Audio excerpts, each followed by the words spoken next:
Non mais de toute façon, les meufs elles préfèrent les connards, les mecs gentils elles en veulent pas. Mais est-ce seulement vrai? C'est ce que nous allons voir dès à présent. Salut YouTube, comment ça va? Je me suis posé une question existentielle ce matin. Est-ce qu'on préfère vraiment les connards et les connasses? Et si oui, pourquoi? C'est la question à laquelle on va essayer de répondre dans cette vidéo, et pour ce faire, comme d'habitude, je vous ai demandé votre aide sur Instagram. Donc merci à toutes et à tous de m'avoir envoyé par message privé ce que je vous avais demandé, à savoir, est-ce que tu as déjà préféré un connard ou une connasse à quelqu'un de plus gentil, entre guillemets? Parce qu'attention, hein, on est tous le connard ou la connasse de quelqu'un et on est tous le ou la gentille de quelqu'un d'autre. Si oui, pourquoi tu as préféré le connard ou la connasse? Comment ça s'est terminé cette histoire? Merci à toutes et à tous d'avoir répondu. Ça promet d'être très intéressant, alors c'est parti. Bon, alors on commence avec une histoire typique d'une Gertrude qui a préféré un connard plutôt qu'un bon gentil Alphonse. Je te lis son histoire et puis on va en parler parce que c'est ça qui est intéressant. Le débrief, toi-même tu sais. Hello Nad. Perso, j'ai déjà préféré un connard à un homme vraiment gentil uniquement parce que j'avais l'impression qu'on se connaissait depuis toujours. J'avais aussi l'impression qu'il me faisait me sentir bien. J'ai eu un coup de foudre pour ce que je pensais être un homme bien en fait. Sauf que au final, c'était un manipulateur qui en fait avait déjà une copine, les bons gros connards. C'est une leçon certes, mais une leçon qui pique parce que je me suis laissé manipuler sans rien voir alors qu'en général, j'ai un bon instinct. Sinon, j'adore ce que tu fais, ne change pas, tu es au top. Merci beaucoup.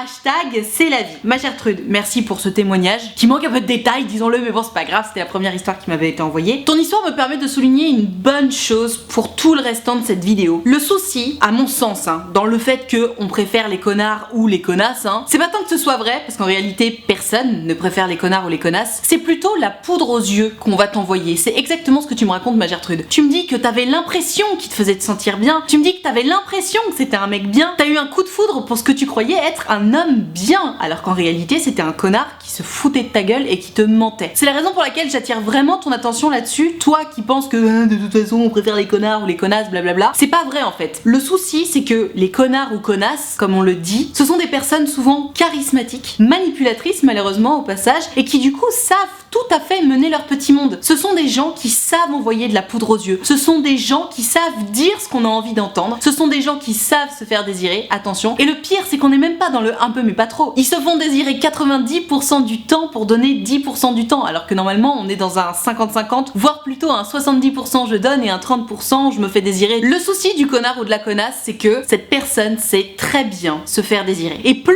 tu vas te faire désirer, plus la personne en face, quand tu vas donner ne serait-ce qu'un grain de sable, va se dire oh mais waouh, mais c'est merveilleux, cette personne qui se fait tant désirer, cette personne qui est tellement charismatique m'a accordé ne serait-ce que l'ombre d'un regard, oh là là, mais du coup je me sens trop bien. Alors que le souci c'est que en parallèle, la personne qui va être gentille, la personne qui va être sincère, alors ok c'est vrai, ça va être une personne qui va beaucoup moins bien maîtriser l'art de la séduction. Donc cette personne va beaucoup moins bien savoir se faire désirer, cette personne va beaucoup moins bien savoir quoi dire ou quoi faire à quel moment pour créer cette espèce de manque et cette excitation. Et du coup forcément, entre quelqu'un qui manie parfaitement l'art de se faire désirer, l'art de la frustration finalement, et quelqu'un qui ne le manie pas du tout, et ben tu l'auras compris, naturellement n'importe quel être humain va aller vers ce qui fait battre son cœur. Et ce qui fait battre ton cœur c'est quoi? C'est la passion, c'est la folie, c'est le oh là là mais il m'a enfin répondu ou elle m'a enfin répondu, le oh là là ça y est il ou elle m'a enfin envoyé un message. Tu sais, t'es comme une balle, c'est ça qui rend fou. C'est pour ça que très souvent je dis, sans jouer à un jeu de manipulation, n'hésitons pas de temps en temps à se faire un petit peu désirer, à attendre vraiment que l'autre réponde, à simplement faire en sorte qu'il y ait un équilibre. Le souci encore une fois des connards et connasses, c'est que ils maîtrisent tellement bien cet équilibre qu'ils le transforment en non-équilibre et donc en relation complètement déséquilibrée. Et depuis le temps tu le sais, l'autre nom de la relation déséquilibrée c'est la relation toxique. Y a pas de hasard, quelqu'un qui va te dire exactement toutes les bonnes choses que t'as envie d'entendre et qui comme par hasard va se faire tellement désirer que tu vas le ou la mettre sur un piédestal, c'est qu'il y a un problème. Personne n'est un surhomme ni une surfemme. Et d'une manière générale, attention je veux pas non plus être fataliste, mais d'une manière générale, quand tu te dis quelque chose du style non mais cette personne me dit exactement tout ce que je veux entendre, c'est trop beau pour être vrai, souvent quand on se dit ça,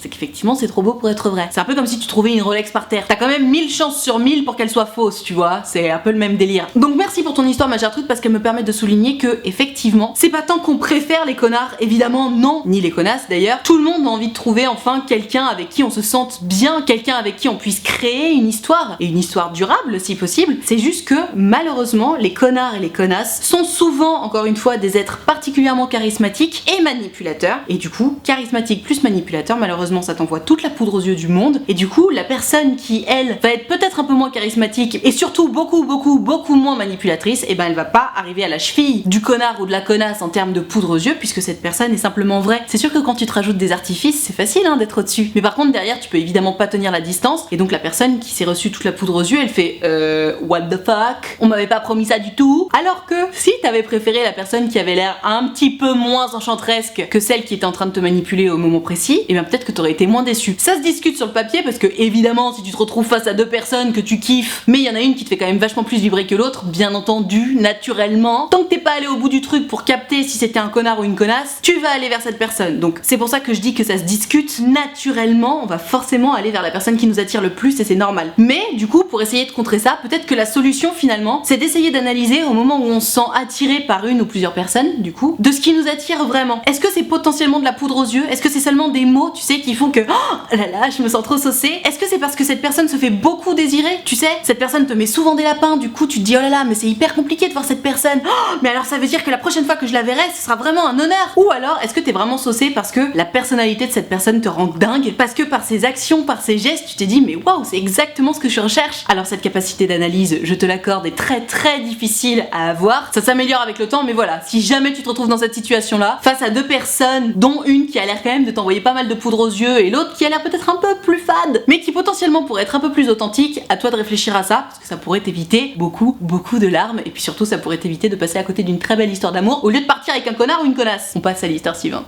Aïe aïe aïe, j'ai un message d'une Gertrude qui fait vraiment mal pour les gentils, et à côté de ça, c'est pas tout à fait faux. Tu sais quoi, on va en parler, et dans les commentaires, dis-moi ce que t'en penses, parce que franchement ça se discute, mais c'est loin d'être idiot ce qu'elle nous raconte. Hello Nad, je n'ai pas vraiment d'histoire en particulier, même si j'ai déjà vécu ça, mais j'ai plutôt une théorie à te donner. Je pense que quand un mec est gentil, alors attention, hein, on parle pas que des mecs, hein, on parle des mecs et des meufs, donc on va appliquer ça à tout le monde, et même au troisième sexe. Donc reprenons, je pense que quand quelqu'un est gentil, cette personne n'a que ce trait de personnalité, ou alors n'a que ça qui transparaît, et du coup c'est un peu ennuyeux. Alors que à l'inverse, un bad boy, donc elle a dit bad boy dans sa phrase, mais une bad person si tu veux dire, un badass quoi. Donc à l'inverse, un badass aura beaucoup plus de nuances et de personnalité, ça donne un petit côté inaccessible assez excitant, hashtag c'est la vie. Ah putain, ça m'énerve parce que, enfin ça m'énerve, c'est malheureusement très vrai, et je vais t'expliquer pourquoi. Merci d'ailleurs ma Gertrude d'avoir apporté ta pierre à l'édifice pour cette vidéo, parce que c'est vraiment très intéressant ce que tu racontes. Récemment, j'ai eu beaucoup de rendez-vous sur mon site utilefutile.fr, au cas où tu savais pas, je fais des rendez-vous en privé sur mon site, de nanas qui me disaient putain Nad, j'ai ce problème, il y a ce mec là avec qui je discute. Alors attention, je te donne cet exemple parce que ce sont des nanas qui m'ont appelé pour ça, mais ça ne veut pas dire qu'il y a que les garçons qui ont ce problème là. Elle me disait donc Nad, ça me fait trop chier parce que je discute avec ce mec en ce moment, il est parfait, il est gentil, il est attentionné, il m'envoie plein de messages, il est trop mignon, il est parfait, juste il est parfait, mais ça colle pas. Je sais pas pourquoi, j'ai pas envie de le voir, il me manque pas, ça colle pas. Et du coup je me disais ben merde alors qu'est-ce qui se passe? Donc je grattais un petit peu, même si je me doutais évidemment de ce qui se passait, et elle m'expliquait des détails à la con hein, mais du style, je sais pas pourquoi, mais par exemple imaginons il m'a écrit un message à 14h, j'ai pas eu le temps de répondre parce que j'étais à mon cours d'aquagym, et le mec avant même que je réponde m'avait déjà envoyé 3 autres messages avec 3 autres questions différentes. Tu m'étonnes que ce soit pas attirant. Le souci avec les gens gentils, c'est que très souvent ils sont gentils dans la vie, c'est trop cool, ils ont plein d'amis, ça se passe très bien, mais quand ils sont love de quelqu'un, ils deviennent trop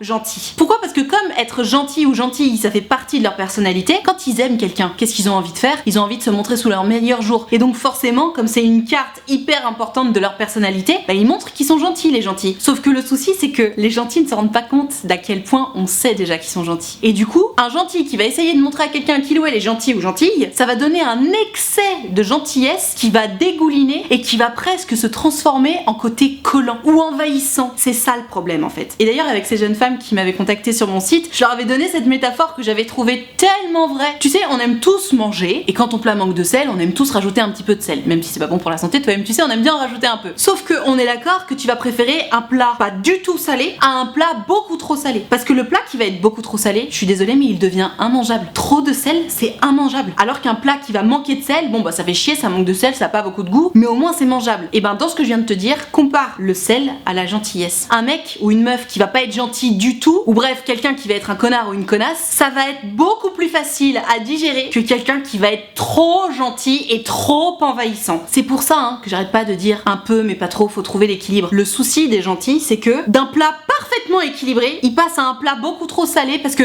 surtout je veux pas que mon crush pense que je m'intéresse pas à lui ou à elle. Hein. L'erreur number one des gens gentils. Et alors c'est vrai que ça se retrouve particulièrement chez certains mecs, mais il y a beaucoup de nanas qui en souffrent aussi. Hein. Donc si jamais tu fais partie de ces gens qui disent de toute façon les personnes à qui je m'intéresse s'intéressent toujours aux connards ou aux connasses plutôt qu'à moi qui suis une personne gentille, il est peut-être temps de te remettre en question. Le fait que tu sois gentil ou gentille, ce n'est évidemment pas suffisant. Et ça ne correspond pas à 100% de ta personnalité non plus. Comme le disait très justement Gertrude dans ce qu'elle nous a dit là, les gens gentils, ils vont avoir tendance à ne faire valoir que ce côté-là de leur personnalité. Au-delà d'être gentils, ils vont être très disponibles, voire surdisponibles. Et le souci, c'est que, encore une fois, il faut faire un peu, mais pas trop. Et quand tu deviens trop gentil ou trop disponible, c'est trop. Donc si t'es déjà gentil, ne cherche pas à en faire plus. Alors que, de l'autre côté, les connards ou connasses, comme on les appelle, eh ben eux, ils s'en foutent de faire valoir qu'ils sont gentils ou gentilles, parce que, évidemment, ça fait un peu partie de leur personnalité, mais c'est pas non plus la carte principale. Ils sont moins disponibles, donc ils sont un peu plus désirés, parce que finalement, c'est exactement ça, la différence, hein. Le connard ou la connasse, si se nommé, comme il ou elle en aura un peu rien à foutre de l'histoire, cette personne n'aura pas du tout de mal à se faire désirer, alors que le gentil ou la gentille, déjà c'est typiquement le genre de personnalité qui va pas courir 50 chevaux en même temps, donc le gentil ou la gentille, s'il te kiffe toi, il va pas aller chercher à discuter avec d'autres personnes. Le gentil ou la gentille, il va se concentrer sur toi et uniquement sur toi, ce qui va faire justement qu'il ou elle va avoir du mal à créer cet équilibre de se faire désirer, etc. parce que le gentil ou la gentille, encore une fois, se concentre sur une seule personne et sa peur essentielle au gentil ou à la gentille, c'est que son crush puisse penser que soi-même, en tant que gentil, on soit pas là pour lui ou pour elle, ou qu'on se foute de lui ou d'elle, ou qu'on lui réponde pas. Ça, c'est la peur number one du gentil ou de la gentille. À tort. Parce que le gentil ou la gentille, on sait quand il s'intéresse à quelqu'un. Et du coup, c'est là que je te rejoins dans ce que tu me racontes, ma Gertrude, quand tu dis que souvent chez les gentils, il y a que ça, entre guillemets, hein, qui transparaît, alors que chez les badass, il va y avoir beaucoup plus de choses qui vont transparaître. Ben ouais, effectivement, parce que le gentil ou la gentille va vouloir tout donner tout de suite pour montrer à son crush que mais vas-y, tu peux venir avec moi. Et en fait, ça va être trop, parce qu'il faut toujours respecter l'ordre des choses. Tu peux pas passer de 0 à 100 d'un coup. Il faut avancer progressivement, même si c'est ton crush. Il faut se retenir un petit peu au début, tout simplement, parce que si tu donnes tout dès le début à quelqu'un qui n'est que ton crush, bah déjà la personne en face, elle va se dire bah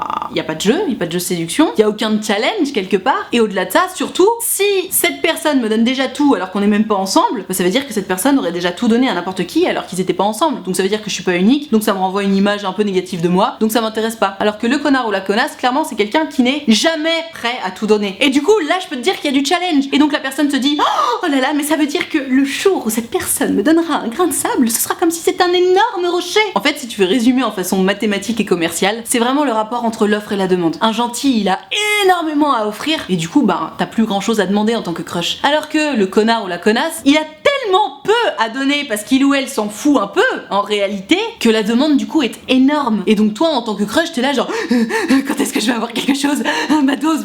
Enfin tu vois le délire. Donc encore une fois ça se discute ce que tu racontes ma Gertrude, même si je trouve que c'est quand même très intéressant parce que assez proche de la réalité malheureusement. Si tous les gentils et les gentilles captaient qu'il suffit simplement de faire un ou deux pas en arrière pour mieux pouvoir séduire, mais ils auraient tout gagné. Hein. Le souci c'est que les gentils et les gentilles ont du mal à capter ça, alors que les connards et les connasses ont clairement capté ça. Même si, attention, toutes les personnes qu'on pourrait considérer comme des connards ou connasses dans cette vidéo ne le font pas toujours volontairement. Il y a aussi des personnes qui vont s'accrocher à leur crush, qui vont du coup considérer comme un connard ou une connasse, alors que la personne en question, qui est considérée comme le connard ou la connasse, n'aura juste rien demandé, tu vois. Donc forcément, comme cette personne n'aura rien demandé, elle va pas donner grand chose puisqu'elle est pas intéressée par toi, et donc toi forcément bah l'offre et la demande t'as compris, le connard ou la connasse n'offre rien puisqu'il ou elle n'est pas intéressé, toi t'es énormément en demande parce que t'es en crush sur cette personne et injustement tu vas la traiter de connard ou de connasse, tu vois. Donc ça attention, faut faire attention aussi, mais ça fait 3 fois attention. On passe à l'histoire suivante. Ça rejoint parfaitement ce qu'on disait avec Gertrude qui rajoute une nuance hyper intéressante et précise. Coucou Nat, j'espère que toi et le bébé allez bien. Écoute, nous allons bien, merci beaucoup. Pour cette vidéo sur les connards, perso j'en ai beaucoup rencontré et je pense que pour celles et ceux qui ont besoin comme de défis en amour, un connard n'est jamais réellement acquis et nous pousse toujours à nous surpasser. Mais oui.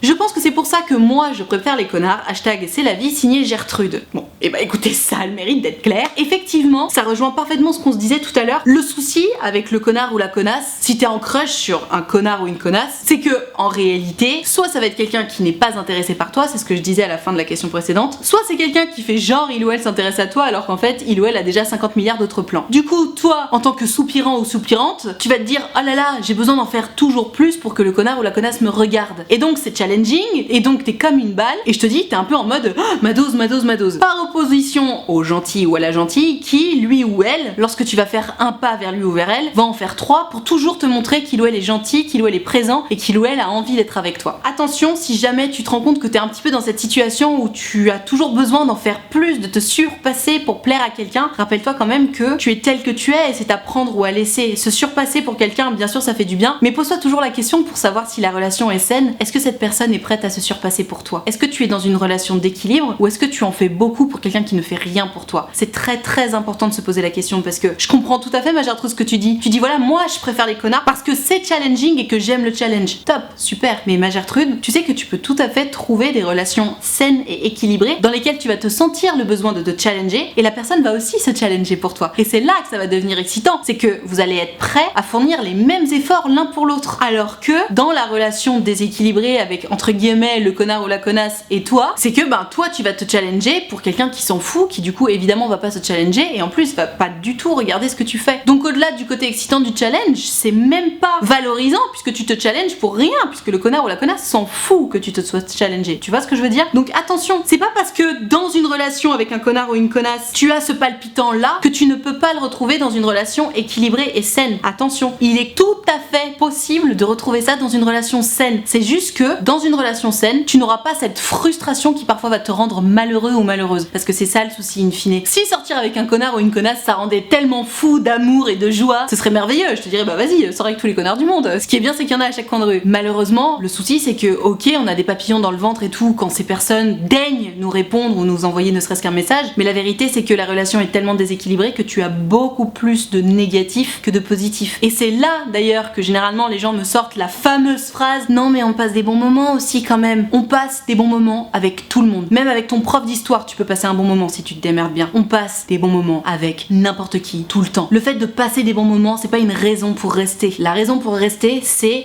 tes besoins essentiels sont remplis. Donc est-ce que tu as suffisamment d'amour? Est-ce que tu as suffisamment de câlins? Est-ce que tu as suffisamment d'espace si tu fais partie des indépendants? Est-ce que tu as suffisamment de présence? Est-ce que tu as suffisamment d'écoute? Bref, est-ce que tes besoins essentiels sont remplis? Et 2, est-ce que tu es heureux ou heureuse dans cette relation? Et attention, le fait d'être heureux, c'est pas on passe des bons moments. Le fait d'être heureux, c'est on a un équilibre. Et d'ailleurs, l'équilibre en principe entre bons et mauvais moments, c'est plutôt 80% de bons moments et 20% de moments un peu plus chiants, tu vois. C'est pas 90 moments de je suis triste, il ou elle me répond pas, ou alors je suis dans l'attente, et 10% de bons moments. Tu vois la différence? Donc attention, parfois on est dans une relation avec un connard ou une connasse, en tout cas avec quelqu'un qui s'en fout un peu de nous, sans même s'en rendre compte, et on se dit non mais j'y trouve mon compte parce que 10%, 5%, 2% du temps, j'ai ce qu'il me faut. C'est pas ça une relation saine. Et il est largement possible de trouver quelqu'un avec qui ton cœur va battre aussi fort dans une relation saine, d'équilibre et de respect mutuel. C'est hyper important que tu aies conscience de ça. Parce que je vois tellement de gens qui se racontent des histoires, et attention, je comprends pourquoi. C'est difficile d'ouvrir les yeux sur sa relation et de se dire ah non mais en fait je suis pas du tout avec la bonne personne là. Ça fait X temps que je mise, tu sais, tous les jours sur la même personne qui en fait n'est pas faite pour moi. C'est très difficile de se rendre compte qu'on s'est trompé, qu'on a eu tort de continuer à miser sur cette personne là, qui en plus ne misait pas en retour sur nous. C'est très difficile. Mais une fois que t'as ouvert les yeux là-dessus, le plus difficile est fait. Parce qu'une fois que t'as ouvert les yeux, tu te rends compte que t'as pas du tout ce dont t'as besoin, que t'es pas heureux ou heureuse, que tu mérites mieux surtout, et c'est là-dedans que tu vas trouver la force pour te barrer et pour supprimer cette personne de ta vie. Mais dans tous les cas, si jamais tu te rends compte que t'es dans une situation comme ça, il est toujours temps d'arrêter. Tu sais, c'est un petit peu le même souci que quand t'attends l'ascenseur. T'appuies sur le bouton, t'attends l'ascenseur, t'attends 30 secondes, tu vois qu'il est toujours pas là, tu te dis bon allez c'est pas grave, je vais prendre les escaliers. Comme t'as attendu 30 secondes, c'est pas grave. Alors que si ça fait déjà 10 minutes que t'attends l'ascenseur, ça fait chier de partir maintenant parce que tu te dis bah non mais il va arriver dans 30 secondes, maintenant je vais attendre. Tu vois la différence? Je sais pas si c'est bien clair, mais en tout cas dans ma tête c'est très clair. Le plus tôt, le mieux pour s'extraire d'une relation avec un connard ou une connasse, pour s'extraire d'une relation dans laquelle t'es pas heureux ou pas heureuse en fait. Je sais c'est pas facile de s'en rendre compte, mais je te rassure, on est tous et toutes passés par là, et moi la première. Mais tu ne pourras que t'en féliciter une fois que tu seras sorti de ça, parce que malgré ce que tu peux penser, tu seras forcément plus heureux ou plus heureuse seule qu'avec cette personne qui est un connard ou une connasse comme on le dit. À méditer.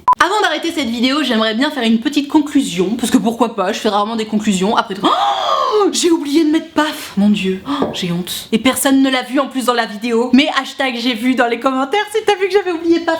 J'ai honte, pauvre petit paf. Donc pardon, je voulais faire une conclusion pour cette vidéo parce que finalement je me rends compte que le titre de cette vidéo c'était pourquoi on préfère les connards et les connasses, et au final je l'ai un peu tourné en si tu te rends compte que tu es en couple avec un connard ou une connasse, il faut partir. Juste petite synthèse pour terminer, c'est pas qu'on préfère les connards ou les connasses, c'est que comme je le disais au tout début de cette vidéo, les connards et les connasses ont cette maîtrise de l'équilibre entre la frustration et le désir qui fait que ça les rend terriblement séduisants. Mais ça les rend terriblement séduisants à tort. C'est un mirage le fait que ces gens soient séduisants, c'est juste qu'ils créent de la frustration. On a l'impression que c'est séduisant, mais ce n'est pas vrai. De l'autre côté, les gentils, comme ils ont ça à vendre, ils ont tendance à le survendre, et du coup, quand on survend quelque chose, c'est pas intéressant non plus. Et du coup, eux, ils vont avoir l'air un petit peu trop cheesy, un peu trop envahissant, à tort aussi, sauf que la différence entre les connards et les gentils, c'est que les gentils, ça va les desservir et du coup, ils vont se retrouver tout seuls, alors que les connards, ça va les servir, ils vont se retrouver avec 50 milliards de prétendants ou prétendantes. Donc si jamais tu te rends compte que tu fais partie de ces gentils ou de ces gentilles qui donnent trop, je sais que c'est très difficile à comprendre, je sais que c'est très difficile à mettre en place, et crois-moi, je suis passée par là, mais la clé de la réussite dans la séduction, pour toi, si tu fais partie de ces fameux gentils ou gentilles qui donnent trop, c'est vraiment de partir du principe que, au pire, si ton crush pense que tu te désintéresses un petit peu de lui ou d'elle, c'est pas plus mal. C'est ça qu'il faut que tu gardes en tête. Non, tu n'as pas besoin d'envoyer 50 messages à la personne, et d'ailleurs, il vaut mieux pas le faire parce que sinon cette personne va se sentir envahie. Et de la même façon que pour toi, personne n'a envie de se sentir envahi. Personne. Donc c'est pas parce que t'es gentil ou gentille qu'il faut en faire trop. Trop, c'est toujours par définition trop. Il faut trouver un équilibre. Tu es déjà gentil ou gentille, c'est la preuve que tu fais partie de ces pierres précieuses recherchées par tout le monde. Tout le monde veut quelqu'un de gentil dans la vie. C'est juste que, comme je le disais dans ma métaphore tout à l'heure, tout le monde veut un plat parfaitement équilibré, pas beaucoup trop salé. S'il y a beaucoup trop de sel, ça perd tout son intérêt. Donc puisque tu as le plus difficile à trouver entre les mains, puisque tu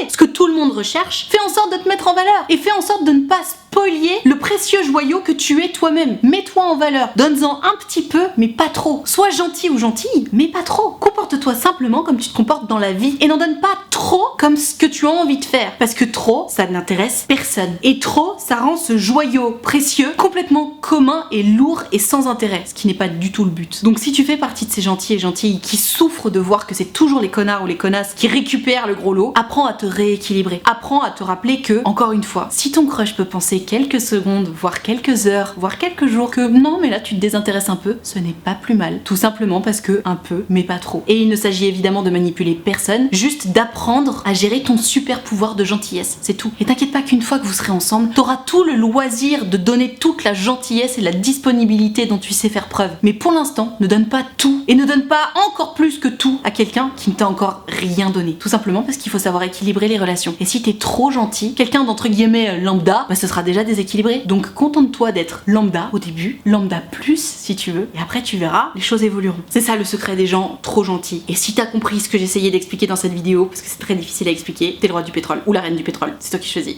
Voilà, je vais m'arrêter là pour cette vidéo sur pourquoi on préfère les connards ou les connasses. J'espère que ça t'a intéressé, j'espère que ça t'a appris des choses, j'espère que ça t'a permis d'y voir plus clair si tu fais partie de ces gentils ou gentilles. En tout cas, si ça t'a plu, n'hésite pas à me mettre un pouce bleu, c'est important pour moi, ça me permet de savoir que t'as aimé mon travail. Tu peux aussi t'abonner à cette chaîne YouTube, alors ça me fait vraiment kiffer quand je vois que j'ai plein d'abonnés, ça fait trop plaisir. Tu peux cliquer sur la cloche si tu aimes les notifications, et si t'aimes pas les notifications, tu cliques pas sur la cloche, toi-même tu sais. Mais en gros, si tu cliques sur la cloche, ça t'enverra une petite notif à chaque fois que je sors une vidéo, et c'est tous les lundis, mercredis et vendredis à 18h, comme ça tu le sais. Pour pouvoir participer aux prochaines vidéos, tu l'auras compris, c'est sur Instagram que ça se passe, donc tu n'as qu'à venir me suivre, et surtout il faut que tu regardes mes stories, parce que c'est dans mes stories que je précise à quel moment je suis en train de préparer une vidéo, et c'est à ce moment-là qu'il faut m'envoyer ton histoire par message privé, ou alors dans la petite boîte à questions selon la vidéo. Donc je t'attends dès à présent sur Instagram. Et alors si t'es pas très branché Instagram mais que t'as quand même envie de discuter avec moi en privé de ton histoire d'amour, d'amitié, de confiance en toi, mais donc que ça ne passe pas en vidéo, figure-toi que c'est possible. J'ai créé un site internet qui s'appelle utilefutile.fr sur lequel tu peux prendre un rendez-vous avec moi. Tu peux choisir de prendre un rendez-vous de 20 minutes ou de 45 minutes selon si ton histoire est longue ou pas, selon si t'as beaucoup de questions à poser ou pas, etc. Et tu peux choisir de me raconter tout ça à l'écrit, au téléphone ou en visio, selon ce que tu préfères, selon ce qui te met le plus à l'aise, parce que c'est très important de se sentir à l'aise quand on parle de soi. Dans tous les cas, si t'as envie de prendre rendez-vous mais que t'oses pas ou que ça te fait peur ou quoi que ce soit, surtout tu n'hésites pas. Pour moi c'est toujours un grand plaisir de vous avoir en rendez-vous, vraiment. J'adore essayer de trouver des solutions à vos problèmes, et puis je suis évidemment très gentille et bienveillante, ça fait aussi partie de mon travail, donc surtout tu n'hésites pas, utilefutile.fr, le lien est dans la barre de description. Je te rappelle également que l'option de souscription payante à ma chaîne YouTube est activée, ce sont les abonnés de Diamant, tu le sais depuis le temps, ils sont là pour me soutenir, c'est la raison pour laquelle il y a une cotisation de 5 € par mois, ou plus d'ailleurs si tu veux et que tu peux, n'hésite pas. Et moi pour les remercier de tout ce soutien, je leur ai créé un groupe Facebook dans lequel on discute tous ensemble, je leur fais régulièrement des lives Facebook exclusifs rien que pour eux, et tu l'auras compris, tout le monde est très gentil, très accueillant, très bienveillant, donc pareil. Si t'as envie de venir les rejoindre mais que t'oses pas, que t'as peur ou quoi que ce soit, surtout tu n'hésites pas, tu seras forcément bien accueilli puisque c'est la règle d'or des abonnés de Diamant. Tout ceci étant dit, merci infiniment d'avoir suivi cette vidéo en entier, et moi en attendant la prochaine vidéo, je te fais des très gros bisous.